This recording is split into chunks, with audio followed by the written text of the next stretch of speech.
though I don't want to talk to her now.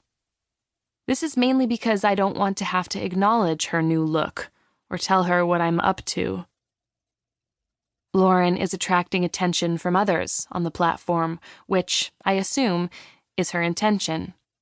She looks straight ahead, like she doesn't know they're watching her. But I can tell that she's pushing back her ears and forehead with her cheek and jaw muscles, sucking in her cheeks slightly because she knows that it accentuates her cheekbones and jawline. An unremarkable man walks by me, glances at me, and keeps walking. He is wearing one of those newsboy hats that were on every man's head in the 1910s, and then were briefly cool again in the early 2000s, a time when ugly things were considered beautiful. He looks at every girl he passes and spots Lauren. He stands in front of her and pulls out a wrinkled, pale pink tulip from his shirt pocket. I'm close enough to hear him say, "You are looking very elegant. I am looking for an elegant lover." He reaches out to hand her the flower and what looks like a business card. She doesn't take either and walks away from him. Lauren catches me staring at her. "Alice?" Instinctively, I turn away, but she said my name, so by turning away, I make myself look stupid and rude, two things I aim not to be, though occasionally I don't try hard enough. "Alice?" As Lauren makes her way over, I can't think of a reason to explain why I turned away. Now even my wrists are sweating. A man sitting on a bench nearby shakes out his newspaper, and it sounds like distant thunder rolling in. We really need the rain. "Lauren?" I try to put on a convincing smile, but it feels heavy. "I was trying to figure out who you were. I knew you looked familiar, but I didn't think you were you," she says. "Yep, I am me. You look so different, but in a good way," I submit to her ostentatious garb. "Thanks, you look good too," Lauren says. She's lying, I look terrible, but compliment mirroring is expected.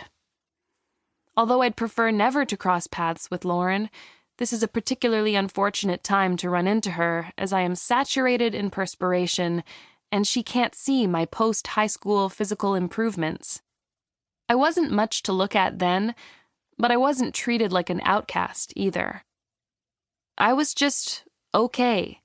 That's a quote. Although I did become more attractive later. But in the last few months, my looks have gone downhill.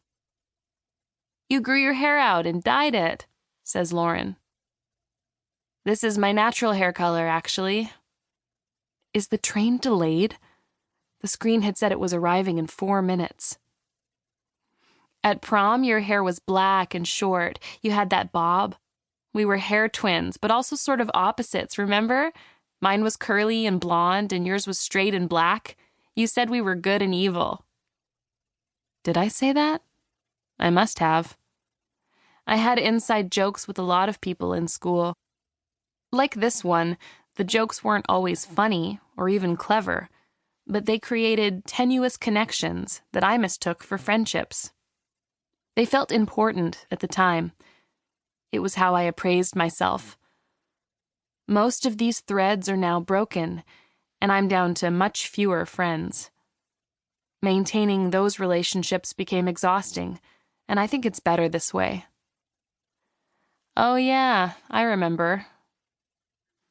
My hair is shoulder length now, and an ordinary shade of brown. This is the first time in 11 years that my hair has been my natural color. In my final year of high school, I was into Uma Thurman and Pulp Fiction, so I dyed and cut my hair to look like hers. Soon after, someone online called Tarantino derivative, and though I didn't know if I agreed, I felt embarrassed about trying to look like Uma. My hair was already black when I discovered early German cinema after watching Pandora's Box, and I cut it shorter to look like Louise Brooks.